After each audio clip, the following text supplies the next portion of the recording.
Far away from Earth, deep in the black space, a large alien ship floated in silence.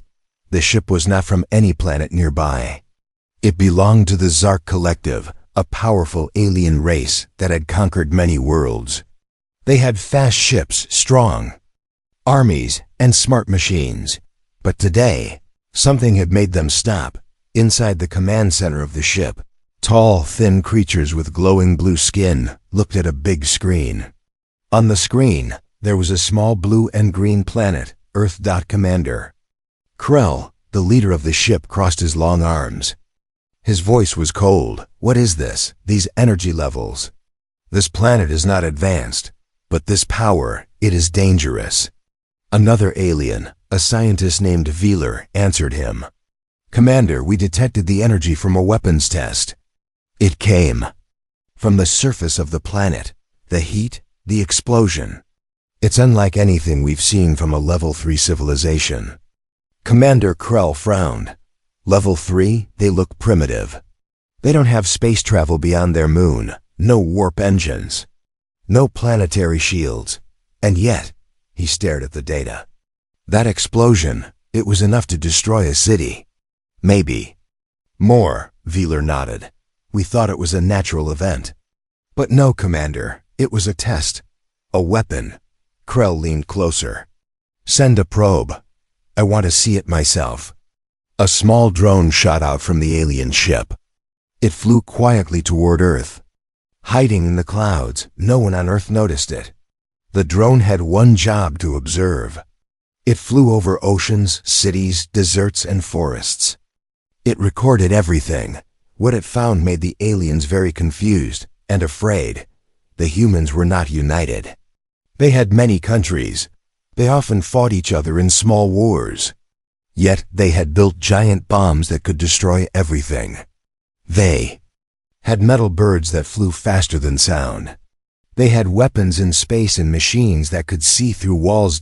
And worst of all, they had used these weapons before. Not in practice. Not in training. But in real war. Commander Krell watched the footage with quiet shock. They destroyed their own cities in the past. They burned each other. And they still keep building more weapons. Veeler whispered. They call one of them a nuclear bomb. The energy inside it is like a small star.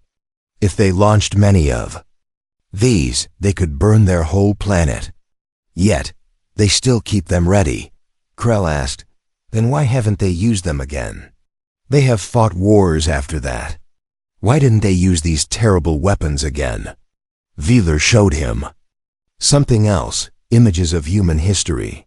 Peace talks, treaties, survivors of war crying, cities rebuilding. I think they are afraid of their own power, Veeler said. Krell nodded slowly. Or maybe they are hiding something worse. The next day, the alien drone flew over a human military base. It saw soldiers training, machines digging underground tunnels, and large trucks carrying strange boxes. It recorded secret launch codes, silent bunkers, and weapons that pointed toward the sky. Then it flew over a lab. Inside, human scientists were working on something. Something not even the aliens understood. A weapon? A shield? Or something new? The drone sent everything back to the alien ship. Veeler looked at the data. Commander, they are working on things we don't understand. This is not normal science. These humans, they are learning fast. Krell was silent. Then he said something no one expected. We will not attack, not yet. Veeler looked shocked. But Commander, they are still weak. We can take the planet before they even see us. Krell turned to him. His eyes glowed dark blue.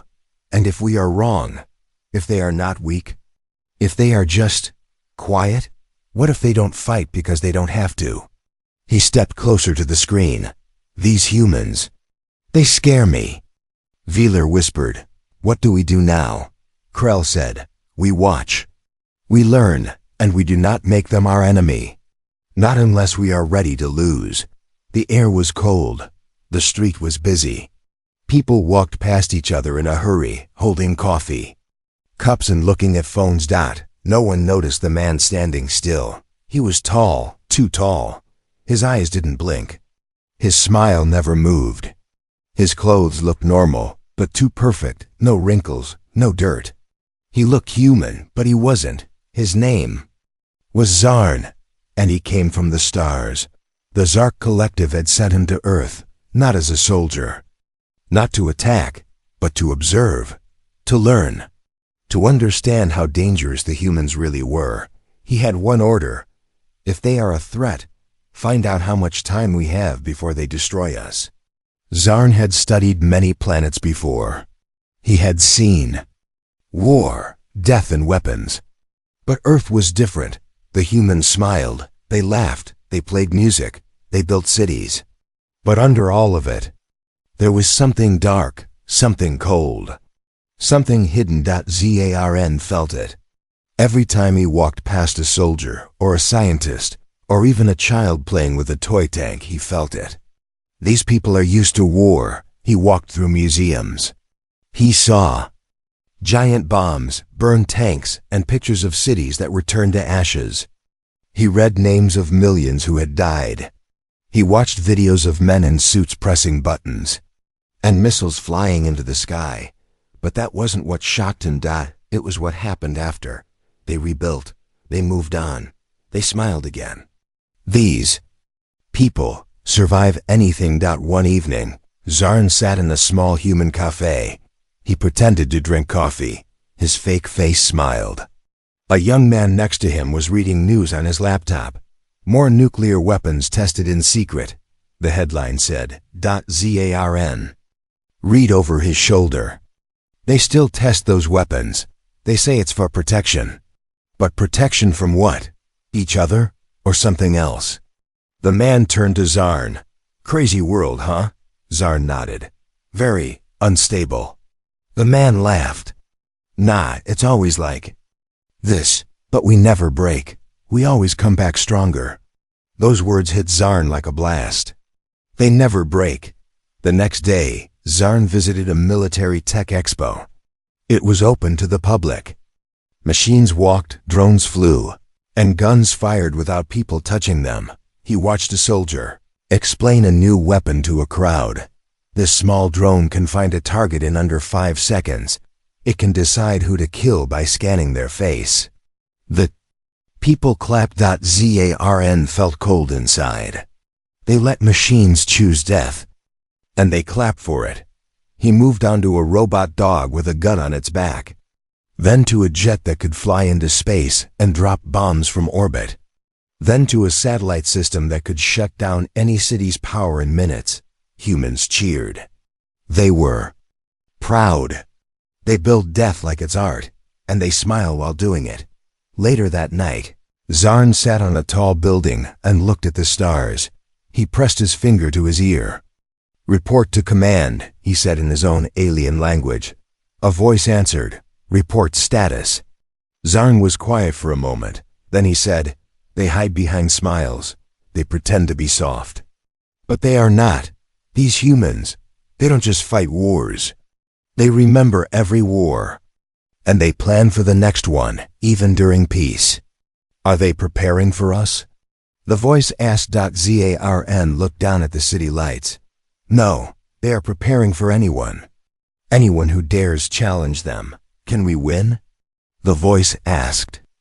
Again. Zarn took a long breath. If we fight them, we must be ready to become like them. Cold, merciless. Because if we're not, they will win, quickly, silently, completely. Just then, a police drone flew near Zarn. It stopped, scanned him, and flew away. It hadn't seen through his disguise, but Zarn stared at it as it disappeared into the night. Even their peacekeepers are machines of war. He stood up, looked at Earth one more time, and whispered, they avoid war not because they are afraid. They avoid war because if they start one, they will finish it fast. It started with a flash. A satellite, one of Earth's eyes in space, suddenly went dark. No warning, no noise, just Gone docked down on Earth in a hidden control room deep underground. Alarms screamed. Red lights flashed. A voice said, Satellite 9 offline. Possible hostile action. No one spoke. But everyone moved. The humans didn't panic. They got ready. High above Earth, hidden behind the dark side of the moon, the Zark Collective watched in silence. Inside the alien warship, Commander Creel stood still, staring at the screen. We just destroyed one of their satellites, said a young alien officer. They didn't see us. Wheeler, the science officer, looked nervous. It was a test, only a test, he reminded the commander. To measure their speed, their response time, their technology. Krell replied without blinking, then watch closely. The real test begins now. Back on Earth, the military command centers across several countries connected within seconds. No shouting. No confusion. Only data. Action, speed, one general said. It wasn't an accident. Someone just knocked out our eye. Another replied, then let's open both of theirs. Within 12 minutes, Earth launched 32 spy satellites. Not one. Not 5. 30-2. They covered every angle, every orbit. The aliens were still hidden. But the humans were already searching. Then came the strange part. Earth didn't strike back. They didn't fire missiles. They didn't send warnings. No threats. No noise. Instead, they sent a signal. Just one. A calm voice spoke over all frequencies. We saw what you did. We are choosing not to respond. This is not weakness. This is your first and only warning. Do not test us again. Krell stared at the message. He turned to Wheeler. They knew it was us? Wheeler's face had gone pale blue. That message wasn't random, Commander. It came on a frequency only we use. A secret one. Krell felt his chest tighten. How did they get it? Wheeler whispered. They're already inside our network. Silence filled the alien ship. Every officer, every soldier felt something they had never felt before. Fear. Not because of an attack. Not because of fire or death. But because the humans had not attacked at all. They chose not to. Krell spoke at last. They could have answered with war. They didn't. That means two things. 1, they are confident. 2, they are dangerous beyond measure. At that moment, Earth launched something else, a message. Into deep space. It wasn't a threat. It wasn't angry. It was a record, a package of data, pictures, and history. It showed Earth's wars. Its bombs. Its dead, but also its recovery. Its peace, its strength. To any watcher, the message said, we do not seek war. We remember it too well. We build peace not because we are weak, but because we know how easily we could destroy. Please do not make us prove this truth. Zarn, the alien spy still on Earth, heard the message too. He stood on a rooftop, watching the night sky. And for the first time, he didn't feel like the hunter. He felt like the prey. Back in space, Krell gave the order, end the test. Erase our signature. Do not engage them again without my order. Wheeler asked quietly, do you still believe they are? Just a level 3 civilization? Krell's voice was low and cold. No, I believe they are something new. Something the galaxy has never seen before. Zarn didn't feel pain the way humans did, but when the humans caught him, he felt something worse than pain. He felt watch. It happened 2 nights after. Earth sent their message into space. Zarn had been careful. Always one step ahead. No cameras. No mistakes. Until he entered the wrong hallway. A military building. Locked doors. Silent guards. He had stolen a badge from a human scientist. He thought no one saw him. He was wrong. They didn't shoot him. They didn't arrest him in front of everyone. They waited. They let him walk deep into the building, all the way to the last room, where the door opened by itself, and waiting inside were 5 humans in black suits. One of them said, welcome. We've been expecting you. Zarn didn't run. Running now would be an insult. They took him underground. Not in chains. No torture. They gave him a chair, clean water, a translator chip that worked better than his own. Then they asked him questions. Why are you here? What do you want from us? What does your species fear? Zarn didn't answer. Not yet. So they changed tactics. They showed him things. The first room was full of photos, wars, ruins, death. The second room had machines, silent, deadly, waiting. But the third room, that room had only one thing, a child. He sat on the floor, building a tower from plastic blocks. He smiled at Zarn and said, I'm making a city. My city won't break, even if there's a big war. Zarn stared. No guards, no fear, just a child who spoke of war like it was normal. The adult beside him whispered, we teach peace, but we don't hide the truth. Every child knows what came before them. Every child knows what humans survived. In the final room, they showed Zarn something no weapon could match. A book. It told the story of humanity's darkest days, nuclear war, famine, world collapse. But on the last page, it showed something else. A human reaching down, helping another up. Beneath it, only one line. We remember, so we don't repeat. Zarn finally spoke.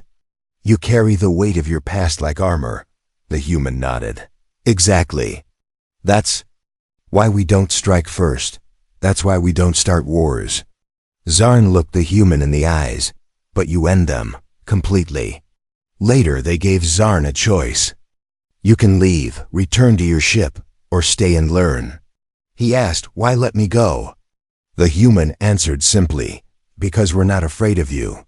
And because if you stay, you'll understand the most dangerous thing about humanity is not our weapons. It's our mind. Zarn stayed. For 3 more days. He read their books. He studied their past. He watched them argue, laugh, cry, and still keep building forward. He saw kindness shaped by memory, and peace guarded by silent weapons. Then he sent one last message to Commander Krell. They are not violent, but they are not safe. Their power is not only in what they build, but in what they refuse to destroy again. If we attack, we won't fight an army. We will awaken something much older, much colder. The full weight of human history.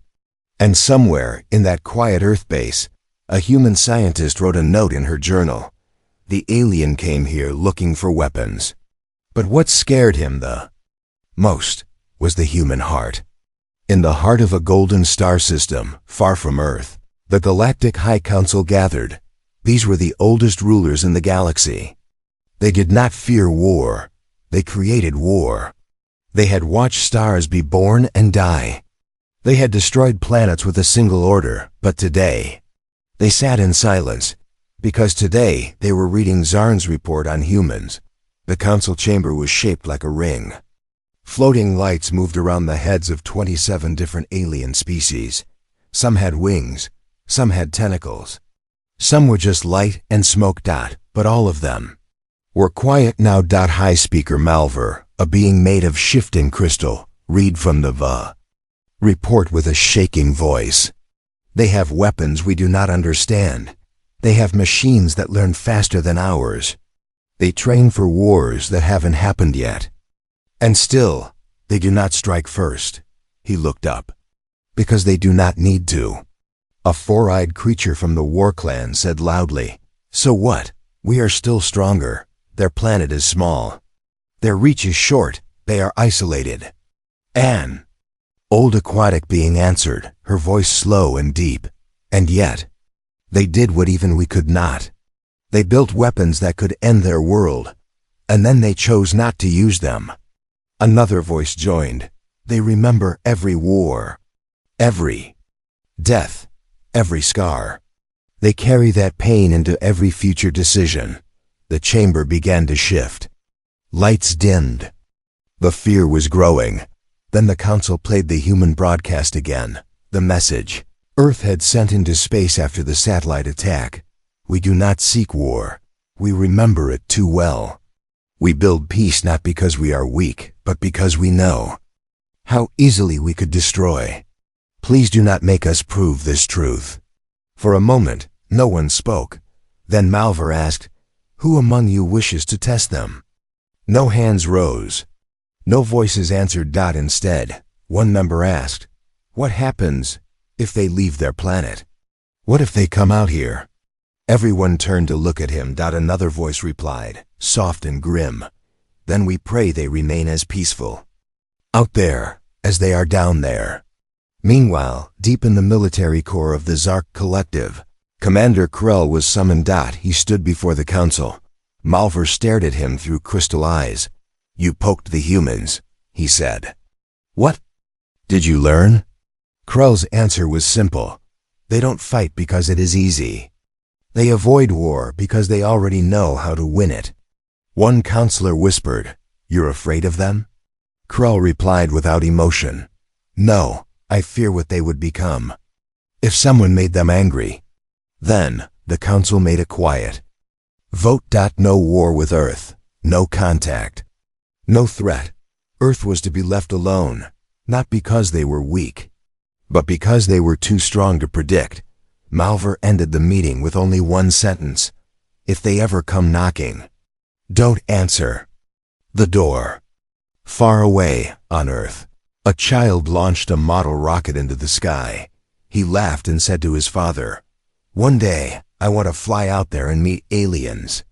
His father smiled and said, "Maybe one day, son. Just remember to be kind."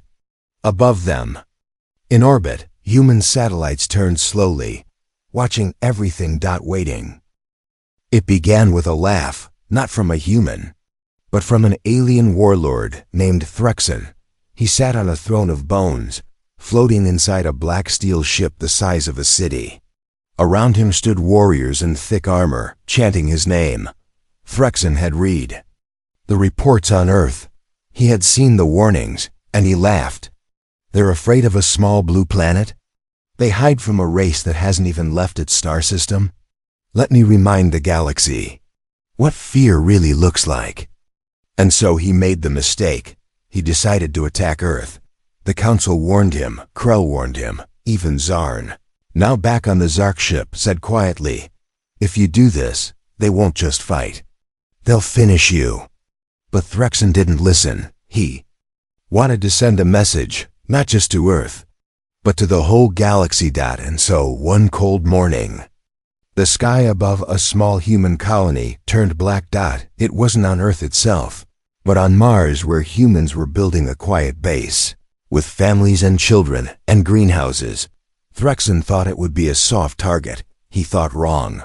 The first strike lasted 9 seconds. Explosions rocked the surface. The colony lost power.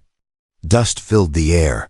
One message was sent from Threxen's ship: "Bow to the true rulers of the stars." But before the dust settled, Earth responded. Not with anger, not with words. With precision. In less than 5 minutes, Earth activated Protocol Zero, a defense system that had never been used before. High above Mars, 7 human stealth ships uncloaked. They had been invisible, waiting, watching. They didn't answer Threxen's message. They simply moved, fast, silent, deadly. Inside Threxen's ship, alarms screamed. "Unknown vessels, human signature. We didn't detect them." Too late. The first strike disabled his engines. The second strike cut his weapons. The third didn't come. Instead, all lights in his ship went out. Silent. Then, every screen in the ship flickered on, showing the face of a human in a calm gray uniform. He said only one sentence: "This is your first and final lesson. Do not touch what we protect." And then, the humans left. They didn't destroy the ship. They let it drift. Powerless. Shaking. Defeated. Threxen never laughed again. His army broke apart. His fleet ran. He sat alone in his floating prison, staring at the planet he failed to burn. Back in the Galactic Council chamber, the message was received. Every alien leader, every general, every warlord saw what Earth had done. They didn't strike to kill. They struck to prove something, that no one could touch their people. Not in space, not anywhere. And still, Earth said nothing. No threats. No speeches. Just silence. The kind of silence that says, we're done talking. In Earth's main command center, a young officer watched the operation log end. She turned to her commander. Sir, should we broadcast a warning to others? The commander shook his head. No, let the silence speak for us. The message came without warning. No music. No introduction. Just a black screen. And then a single image, Earth, spinning slowly in the dark. Then a voice spoke, not loud. Not angry, just calm. Human, we heard your fear. We saw your silence. We know you have questions. So now, we will answer. The galaxy listened. Leaders, warriors, scientists, spies, from thousands of worlds, leaned in, every starport, every council hall, every hidden ship in orbit, all tuned in. The screen changed. It showed human history. Fire, war, cities turned to dust, skies turned red. And then, rebuilding. Hands reaching out. Children learning. Machines healing. The voice continued. We are not peaceful by nature. We had to become peaceful. By choice. After losing too much. After burning too many times. We do not hide our weapons. We keep them ready, not to rule, but to protect. Images of Earth's weapons flashed across the screen, not as threats, but like tools in a locked box. Handled with care. Never forgotten. Then came the final part of the message. The voice softened. We avoid war, not because we would lose, but because we would win too easily. And we are not proud of that. We know what we can do, and it scares us too. The screen showed one last image, a planet half in sunlight, half in shadow, and one sentence, written in plain human language. Please let us stay in the light. Then the screen went black. Across the galaxy, silence fell again. But this time, it was different. Not fear. Not shock. Respect. In the Zark fleet, Zarn watched the message in full. He whispered to himself, they are not gods. They are not monsters. They are survivors. With hearts made of fire and minds full of memory, Commander Krell stood beside him and nodded. If they ever come to the stars, we will not greet them with weapons. We will greet them with open hands. Back on Earth, in a quiet school, a teacher closed the message broadcast and turned to her students. Now you understand, she said. We study peace not because we are weak, but because we are still strong. And strength must be used last, not first. In the sky, human ships prepared for deep space. Not to conquer, but to explore. To watch. To learn. And to warn the stars. Don't mistake silence for fear. Don't mistake peace for weakness. And never forget. The only reason humanity avoids war is because they already know how to win it.